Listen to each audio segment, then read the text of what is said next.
அருமையானவர்களே, இன்றைக்கும் என் அருமை ஆண்டுடைய வார்த்தையை உங்களுக்கு நான் அறிவிக்கிறேன். இன்றைக்குரிய இந்த நாளின் தலைப்பு என்னன்னு சொன்னால், உங்களுக்கு ஆண்டவர் பரிபூரண ஆசீர்வாதங்களை தருவார். நிறைவான ஆசீர்வாதத்தை நீங்கள் பெறுவீர்கள். இங்கே ஒரு வார்த்தையை ஆண்டவர் சொல்றார். இதுக்கு முன்பு நீங்க கேட்டீங்க. சீஷர்கள் அவரிடத்தில் வந்து கேள்வி கேட்டார்கள். அவர்களுக்கு பரலோகம் தொடர்பான வார்த்தைகளை சொன்னார். உங்களுக்கு தான் அது தெளிவுபடுத்தப்படுகிறது, அவர்களுக்கு அல்ல, மற்றவங்களுக்கு இல்லை. அவங்களுக்கு புரியாது. ஒரு நல்ல காரியம் சொன்னா அவங்களுக்கு புரியாது.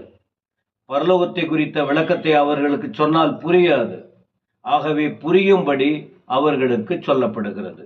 அப்ப சொல்லிட்டு சொல்றாரு, உள்ளவன் எவனோ அவனுக்கு கொடுக்கப்படும், பரிபூரணமும் அடைவான்.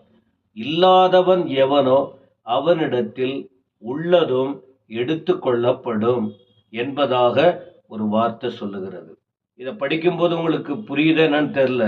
அவங்களுக்கு தான் எல்லா வசதியும் இருக்க, அவங்களுக்கு தான் திரும்ப கொடுக்கணுமா? அவங்க தான் ஏழையா இருக்காங்களே, அப்ப அதையும் எடுத்துக்குவாங்களா? அந்த அர்த்தம் இல்லை. உள்ளவன் அப்படின்னு சொல்லப்படும் போது அவன் தெளிவோடு இருக்கிறான். சொல்லப்படுற வார்த்தையை கேட்கிறான், சொல்லுகிற வார்த்தைக்கு கீழ்ப்படுகிறாங்க. அவங்க இருதயம் நன்மையால், நல் வார்த்தைகளால் நிரம்பி இருக்கு. அதனால இவர்களுக்கு இன்னும் பொறுப்பு கொடுத்தால், இன்னும் வார்த்தைகளை கொடுத்தால், இன்னும் அதிகாரத்தை கொடுத்தால் அவங்க பயன்படுத்துவாங்க. தங்களுக்கும் பிரயோஜனம் இருக்கும், பிறருக்கும் பிரயோஜனம் இருக்கும். ஆகவே உள்ளவன் அவனுக்கு இன்னும் கொடுக்கப்படும், பரிபூரணம் அடைவான். இல்லாதவனுக்கு அவனுக்கு இருக்கிறதும் போயிடும் அப்படின்னு சொல்லி இருக்கு. எனவே உங்களை ஆசீர்வதிக்க கர்த்தர் விரும்புகிறார். பரிபூரண ஆசீர்வாதம்.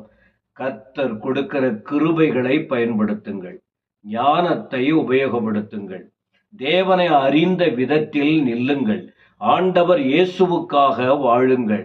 நீங்கள் ஆண்டவரை அறிந்து கொண்டு கவனம் செலுத்தாம போனீங்கன்னா நீங்க குறைவோடு தான் இருக்க முடியும். நிறைவோடு வாழ வேண்டுமானால் நிறைவுள்ள ஆண்டவருக்கு அர்ப்பணித்து அவரை பின்பற்றி வாழுங்கள். தேவன் உங்களுக்கு அப்படிப்பட்ட மகிமையான, நிறைவான, ஆசீர்வாதமான காரியங்களை தந்து உங்களை மேன்மைப்படுத்துவார். ஆண்டவர் உங்களை ஆசீர்வதிப்பாராக.